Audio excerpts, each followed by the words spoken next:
Introduction of private members' bills. Ms. Blaney, seconded by Mr. Garrison, moves for leave to introduce a bill entitled An Act to Amend Certain Acts in Relation to Survivor Pension Benefits.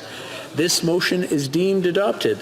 The Honourable Member for North Island Powell River. Well, thank you so much, Mr. Speaker. Today in Canada, we still have the gold diggers clause, and that means that spouses of veterans who marry after the age of 60 are not entitled to the automatic survivor pensions under the Canadian Forces Superannuation Act.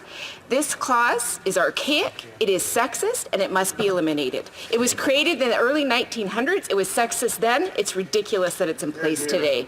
That is why I'm tabling the bill today, an act to amend certain acts in relation to survivor pensions benefits.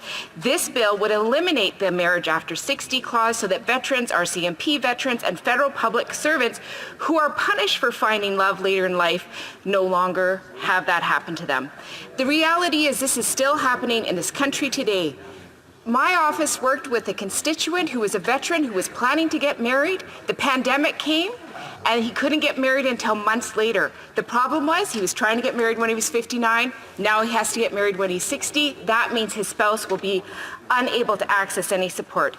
Canada should not be punishing veterans, pushing them into poverty before they die, simply for finding love later in life. I want to thank the member from Esquimalt-Saanich-Suit for seconding this bill and for his advocacy for the health and well-being of the members of the Canadian military. I hope that the government will consider adopting this bill fast and finally eliminate this clause, as the Prime Minister himself mandated the minister to do 6 years ago. Thank you. Here, here.